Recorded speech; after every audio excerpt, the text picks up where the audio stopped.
let's shift gears into the main topic at hand. And then we're going to hit the clutch.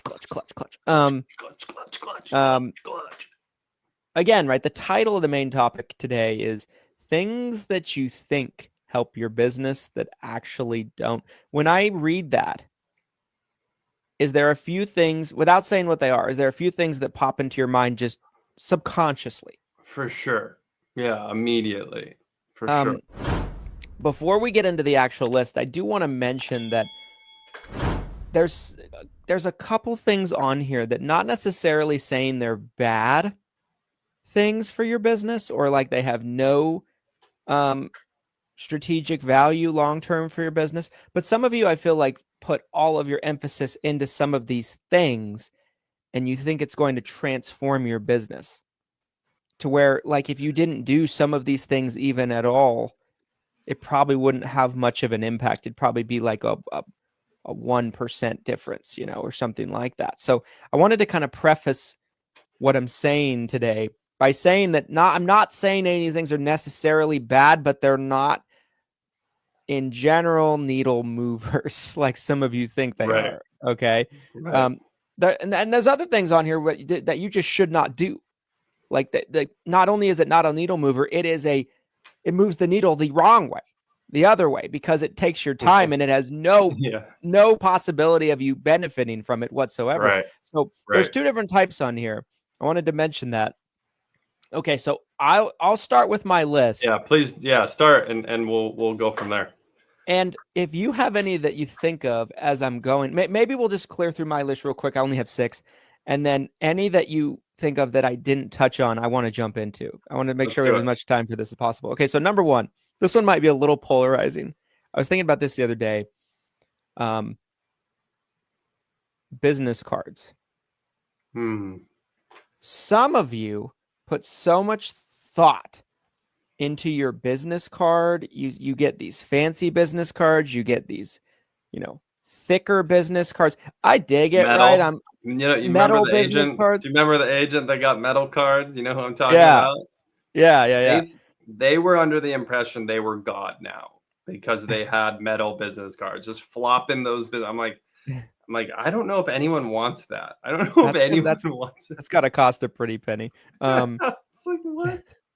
Why? So, this is what I've learned over the years when it comes to business cards. It's not that you shouldn't have a business card. Right. But, and I'm horrible with it at this point, right? Like, I have not carried my business cards around with me for 5 or 6 years. Like, I've had multiple instances where someone's like, do you have a card? I'm like, no, Google me. Just Google me.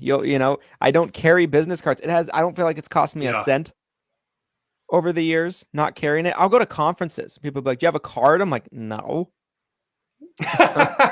I'm like, no. Ew, gross. No. I kind of like, I haven't set this up for myself, but I kind of like how some people have like those digital cards, where like you can scan something on their phone. I thought that was kind of cool. Yeah, bump your phones, But like 9 out of 10 people that you ever hand a business card to end up in the trash. I go to events I have for years, and I always end up with like 15 business cards because I'll be in a conversation with someone. They'll be like, here's my card. And I want to be kind. I don't want to be rude. So I'll put it in my pocket. I'll pretend like I'm going to keep it. Ends up in my suitcase. It stays there for a month or 2 until I finally unpack my suitcase when I come home. And then when I do, I'm like, what the fuck is this? And I throw it away. You know what I mean? Like, that's where most of your business cards are going. And some of you put so much thought and effort and attention to detail into your business card. I'm not saying you shouldn't have them, but the vast majority of your business cards that you're paying for, and I know they're cheap, right? But like, it's more of the time and the attention that you put into them, into the design of them and the thought behind them. Most people don't care. Or people, here's the other thing with this is agents who are almost like, I can't even get started until I have my business card. I've seen that type of mentality before too, where that like it's categorized as this like necessity. Like I can't possibly sell a policy until I have a business. Like, not that you shouldn't have them, like you're saying, but it's not nearly as important as people think, especially in 2025. I think by default right now, if you were to take your iPhone and my iPhone and we were to bump our iPhones together without any apps or any setup, the contact information gets shared. I did it by accident, I think, with my son the other day. Our iPhones touched, and it was like trying to share my contact over. Like, it's just like, if it's that easy to share your information, what's a paper business card really going to do? Yeah. That's a great one. Let's keep it moving because I want to cover Yeah. as many of these as possible. Okay, Yeah. so number 2, we talked about this recently on the show. So we don't have to beat it to death necessarily, but I'd love to talk about it just a little bit more. Handwritten cards to people. Yeah. Yeah, that's a great one. It's got to be like on the Mount Rushmore of this exact topic. This is, I'd say, the business cards example is probably the one that I'd put in the category of, it's not to say that it hurts you, right? But it's not a needle mover. This is like a needle moving in the backwards direction category example to me. Handwritten cards. Someone sent us a screenshot of somebody who's like kind of proclaims himself as like an industry leader. I'm not going to get us in trouble, I promise. But like October 15th, she's sitting there writing Christmas cards handwritten. Wow. And I'm like, the fuck are you doing? Do you want? I think I know where the birthday. Do you want me to go grab it really fast? Yeah, could you? Yeah, give me 1 second. I'll rant. Keep things spinning. I wanted to show this on the pod. This is a great time to show it, I think. Yeah, so I've talked about this before, but when it comes to cards, some people misinterpret what I'm saying. They're thinking, they think Christian's saying that we shouldn't send cards to our clients, thank you cards, birthday cards, Christmas cards, anything like that. No, that's not what I'm saying. What I'm saying is you shouldn't handwrite them and you shouldn't spend even a second on it. With all of the technology tools that you have today, with things like send out cards, Mailbox Power, Thanks.io, which is the one that we personally use, you should be able to 100% automate this entire process. You have a beautiful looking card, and it happens with or without your knowledge. There's ours right there. There's our birthday card right there. So you got some exclusive value on today's episode. Usually we don't give this out unless you're like a university member. Let me tell. I want to tell a quick story behind this birthday card because I think it's so funny. I have policies through the agency, so I'm technically a client of ESI, and so that puts me into these automations where these cards are going out. And Christian's talked at length about why waste time handwriting cards, right? I mean, not to mention the timing on this. My birthday was on a Monday, and this came in the mail Friday afternoon. Like, it couldn't have been timed better, right? If Christian was to handwrite me a card and send it in the mail, he probably couldn't have timed it that well. Right. Now, the handwriting on the card was identical to what you're seeing here. And if you're an audio only listener, the point I'm trying to prove here is it looks like it's actually being handwritten. And in fact, it's so well looking to be handwritten that my son, when he opened this, thought that Christian or someone at the office had actually handwritten this card for me. And the writing on the envelope looked identical to this as well. So the actual addressing of the card. So if it's that close, if this can be automated 100% and it's so close to looking authentically handwritten that it could even fool my 13-year-old, what are we even talking about anymore, right? I mean, think how many of these do you think we're probably sending out 10,000 or more of these automated a year, right? I don't know. I don't know exactly how many we're 5, sending. It's probably 10,000. Probably over the course of the year. There's like policy, anniversary, happy birthday, all of these different, Christmas, whatever, any of these that are going out. I mean, it saves so much time and energy. It's crazy. I am logging actually in right now. I don't know if I can share my screen to show you guys because it might show personal information, right? Like addresses, things like that. Actually, maybe not. Okay. there's a way for me to do this without sharing anything. So it looks like today already, it is not even 10 a.m. Mountain Standard Time. We have sent 1, 2, 3, 4, 5, 6, 7, 8, 9, 10 cards already today, automatically, at about $2 a pop. I'll share my screen because I think I can without giving any deets away. Okay, so these are happy birthday cards. Yeah, it's just like what I got. There it is. There it is. Right? It started at 5 in the morning, 5:44 in the morning. It's already fulfilled. You're not even out of bed yet. Right. And I have no idea this is happening. This Christian's sleeping, and these are going out. So not only is he saving his own time, but look at the cost on that for $2. Are you kidding me? Are you kidding me?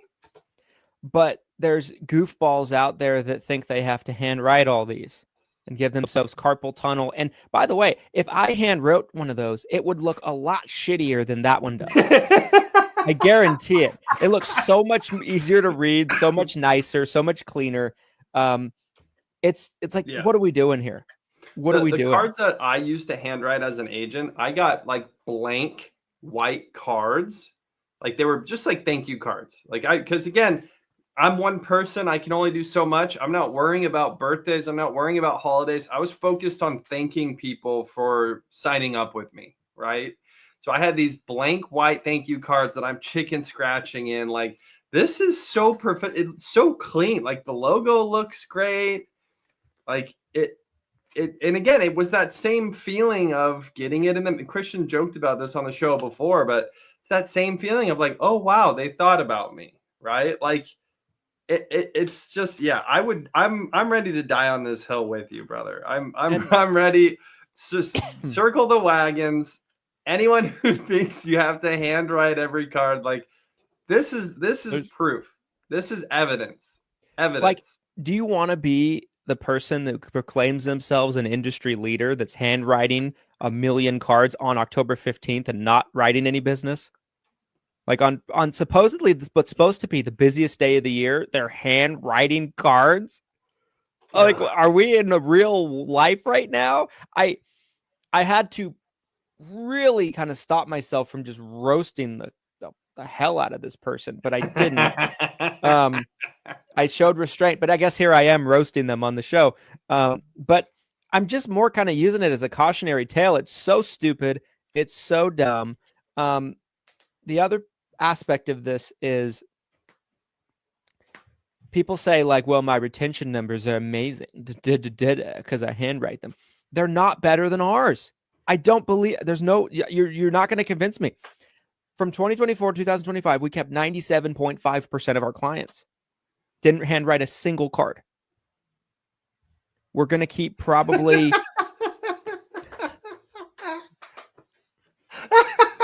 I love how triggered you are on this. It's so bothersome, but I don't know why I care that you guys waste your time. It doesn't affect me. I don't know why I care. I'm trying to save you. I'm trying to get you out of the matrix. Okay. You have tubes in the back of your neck. You're in a giant, like, you're in a giant aquarium like thing, Yep. And you just don't know it. And you have like suction tubes down your throat and everything to feed you and everything like that. And I'm just like beating on the glass. I'm like, hey, take the red pill. Take the red pill. Get out. But anyway, yeah. I mean, this is a Mac Daddy one. We've beat it to death. We don't need to cover it too much more. Okay. Yeah. Next one. Expensive courses that you never use. Oh, yeah. This is a great one. Great one. We offer a course we have for many years, offer several courses. Our courses have always been really inexpensive compared to a lot of others out there. And I would say give you much more. Like, there's not a course that's Medicare / health insurance related, I think, that you can put against ours and there's more value in it. but we've always charged a fraction of it. A lot of these charge yearly fees. Ours doesn't. Right. And some of you just pay tens of thousands of dollars a year out in courses. And I talk to a lot of people that run these. There's plenty of you that never even log in. Like you don't, you buy them, you don't even log in. Even if they were good, you'd never know it. But the thing is like a lot of the information is pretty generic, like not saying there's not good programs out there, but for some of you, you'd be so much better off just spending it on leads or spending it on marketing. Like the irony of this one is there's some agents that we both know, I could say names, I won't, that will come to us and be like, I'm struggling. I can't seem to figure this out. I can't seem to grow. They're willing to buy everything, right? We've talked about these types of agents before. They'll buy every course. They'll go to every conference, right? And they're just like, I can't seem to figure it out. And it's almost like they're avoiding taking action, in my opinion. Like I've really studied these agents from afar and up close now. It's almost like they are able to make the decision to access the information that they need, access maybe even the mentorship that they need. But it's like at the end of the day, you can bring that horse to water, but you can't force them to drink. Like they have to take action themselves. We've talked about this a lot on previous shows, probably even before we did this show when we did Taco Tuesday. I know we talked about this, and I kind of think of it as it's the illusion of productivity. It's a dopamine hit that tells you in your mind, oh, I'm doing something positive for my own growth, my own development, but it never actually goes anywhere. And people kind of get addicted to that feeling like, oh, I'm growing, I'm developing, I'm getting in the room, quote unquote, and there's a lot of people that, like Glenn said, that they buy every course, they go to every event, like they shell out more money on that stuff than they probably do on their marketing of their business. And they never go anywhere and they don't understand why. And it's because you're not ever doing anything that's actually moving the needle on your business. So that's one that I thought was a really, really big one. Yeah, that's a great one. Number 4, not that I'm against this necessarily. Like we have this, like Glenn's got one on his head right now, a piece of it. Oh, this was going to be one of mine too. Branded clothing. Oh, that's not, never mind. Never mind. That's not. Oh, okay. Well, okay. We could save yours for later. I'll save, but it's funny because mine fits your hint, but it's not the same. It's not the same. This is, this falls into, this is like business cards part 2 in a lot of ways, right? Yes. Yeah. Yeah. Branded clothing, some people might fight me on this, but like, I really believe there's people out there that invest a lot of money in like expensive designer branded clothing for their business. And they kind of look at it from the perspective of like, everywhere I go, I'm a walking billboard. But the amount of people, like if you put the same amount of money into an ad, how many more people would actually see it and you'd spend less? Probably not even close, Yeah. It's one of those things that I'm not fundamentally against. We have branded clothing. I like branded clothing. I think it's fun. I think it's cool. But if I was starting out or I was struggling and I had to make like decisions on how I was going to proceed forward with my business, that'd probably be what I'd do if I had an excess of cash and I didn't know what to do with it. Yeah, it's not a necessity by any means, right? There's no way you can convince me that that's a necessity to be successful, or that's a necessity to sell insurance. You got to have branded company clothing or whatever, it's just, it's right there with business cards in my mind, kind of that same category of just people build it up to be something so much bigger than it actually is in their heads. Yes. All right. I'm going to keep moving because I know I want to make sure we have plenty of time to cover any that you're thinking of as we talk. Number 5, billboards. So are billboards inherently bad? No. Yes. Can you get business from billboards? Yes. Yes. Is it a very expensive, overall inefficient way of advertising for the 99% of situations? Yes. Yes, it is. for me, the value of billboards is if you're doing a lot of other type of marketing in your area, like let's say you're doing Facebook ads, maybe you're even doing postcard mailings, maybe you're doing events, seminars, things like that, and your brand is getting pushed out there a lot. I think the billboards can kind of strengthen some of that other advertising that is being done. But there's a lot of people that will get billboards expecting their phone to start ringing off the hook. We spent tens of thousands of dollars on billboards for years. And I can probably count on one hand how many people actually called us and said, I'm calling from the billboard. Now, do I think that the billboard might have strengthened other things we were doing? Probably. Is that something that we can really quantify? It's really difficult to actually put like a number on what that impact actually was. But we stopped doing billboards about a year and a half ago, and I haven't seen any difference in our overall effectiveness on our marketing, right? So, and I know there's people that do billboards and they swear by them and they have multiple billboards in their area and they get lots of business. I'm not saying it can't work, but like, I think you have to be in a really, really unique area where maybe there's not, maybe even like a rural area where there's not a lot of billboards, there's not a lot of competition. Like, it's one of the few things that they see. I could see that maybe being effective. Yeah, and there's multiple types of billboards. There's digital billboards. There's the traditional billboards. There's location's a huge part of, I think, the success of a billboard as well, right? How many eyeballs are actually going to see that billboard? I think from a branding perspective, there's definitely value, but from like trying to generate leads, generate clients, it's just one of probably the worst things I think you could do. It's just not something that's genuinely going to help. A billboard is similar to like a TV commercial for like a fast food restaurant. Like a fast food restaurant, like Taco Bell running an ad on TV. Does Taco Bell think you're going to watch that ad and then get in your car and drive to Taco Bell? No. And who does? Nobody does. Well, Christian probably just kidding. Christian's like, oh, I forgot about Taco Bell. And he's just, boom, he's gone. He's gone. Christian, where did you go? But it's a branding play, right? You're thinking about them. They're front of mind now. Like, that's where there's some value with the billboard. What Christian just said, I personally have never done a billboard for any of my business. When we merged, I believe there was still a billboard active. Yeah, so I saw it from that angle. I've also talked to a lot of agents because it is one of those things where it seems like the second an agent starts to cash flow, they're considering a billboard, like almost. So I've talked to an incredible amount of, I'm not aware of any agent that's like, I'm crushing billboards. I'm all in on billboard. Like, I've never heard that from an agent or agency before. I've heard it from one agent back east. Okay, there you go. There's one. And he's in the Facebook group, and I like him. I like him a lot. I believe him.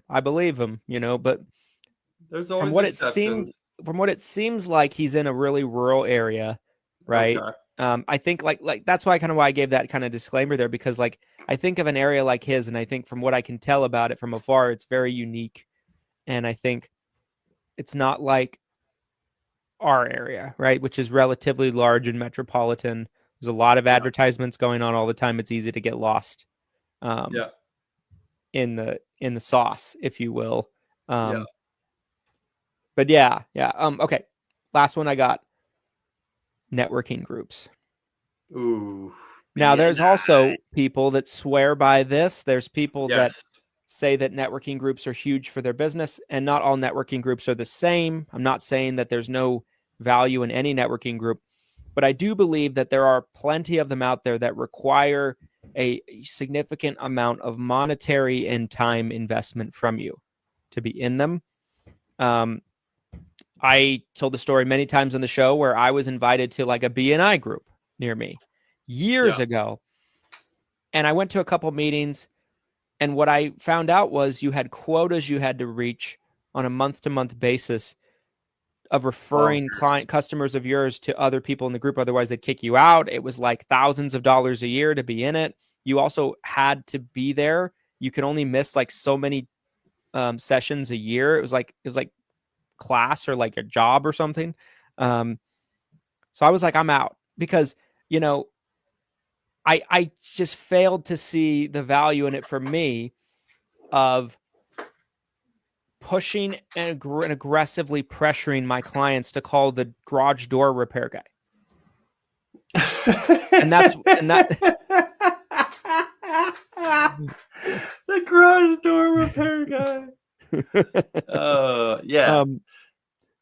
So yeah, go ahead on networking. I've been in a couple of networking groups. One was a paid networking group where I literally had to pay to be a part of. There's just it's very similar to billboards in the sense that you're paying something in hopes that you're going to get clients from it. And I don't know if I got a single client, honestly, maybe one out of this paid networking group. It just wasn't nearly the type of success that I was looking for. You know, what's funny is Christian and I had a private conversation yesterday afternoon, and we were talking about a marketing company that is like a traditional marketing company, think like Mad Men, think like 1960s marketing. Like they're trying to draw up slogans or coming up with jingles, like to really crush it in the insurance space. That's not traditionally what works. What works is lead generation, setting appointments, like seeing the people, talking to the people. Like the most successful agents I know, a lot of times it's just generic marketing. They're just trying to get in front of people to sell more insurance. It's not some grandiose campaign. And billboards falls into that category, and networking groups kind of falls in that category for me too. I know there's exceptions to that. I know some agents who've done really, really well. So it's kind of like your mileage will vary. We did a whole episode on networking groups. If you really want to hear more about it, check it out. I thought that was a great episode. I think we really deep dived it, but yes. Yeah, I'm not a fan. Not a fan. All right.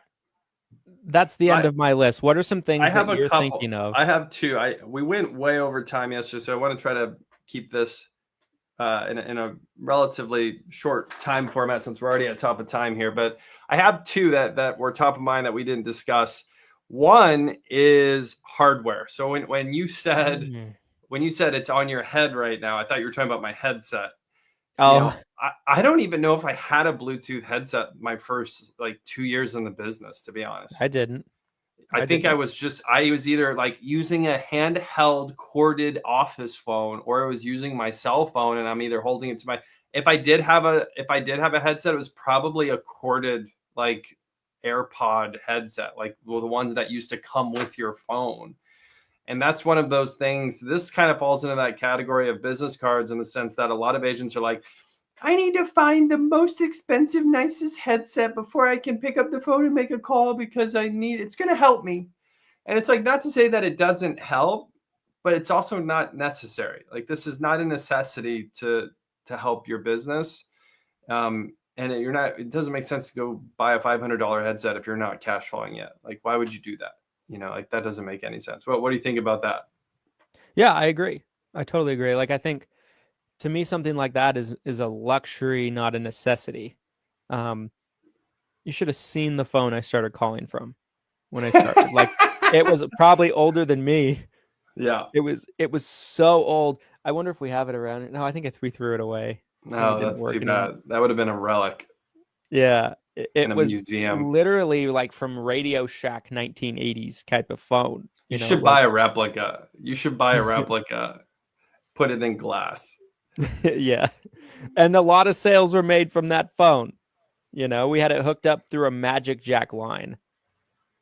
Yeah.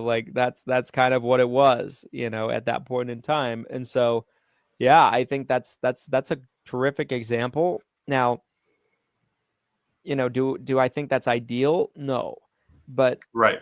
A lot of you, when you're starting off, you're on a budget, and every penny matters, and it needs to contribute towards the growth of your business. And that just probably won't. It might make you just slightly more comfortable while you talk to no one because you don't have a budget to spend on marketing or leads. There's this mindset that some of you have where you think you need to go max out a credit card before you've made a single sale. You want to go buy all this stuff that you think you need. And it's the one piece of advice I would have for you, start cash flowing before you worry about anything else. Go sell at least 5 policies, and then you can start looking at what you actually need. Here's my last one is a big office or a fancy office. Sure.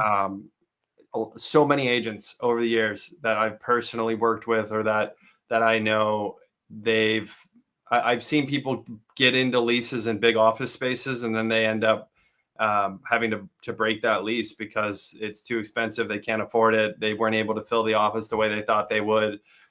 Some of the most successful agencies I know are like these back hole in the wall offices. It's not a pretty office by any means, but it's super cost effective. They're maximizing their square footage, or they're even working from home. They don't even have an office. There's plenty of agents who do that. They're selling over the phone. Certainly. So absolutely, that's a big one for me. And it's not to say you can't get an office later. Like I've always said this, right? Like I've seen agents that like I've seen the same thing. They put out almost like a ton of money for this big office, and the mentality is like, this office is going to help me make more money because I'm going to have business credibility for my clients, right? It's going to be like the office first, then I'll start having the success, and it's backwards, right? Like a lot of these like mindset kind of guru people, they're like, bet on yourself. That's my Tony Robbins voice. And it's like, bet on yourself, right? Like, go into debt for your dreams, take risks, but don't take stupid risks. Like buying an office in general is a risk, but I would much rather want to see an agent on an already upward trajectory before they did something like that. Yeah. And a lot of agents just don't do that. They do it the other way around.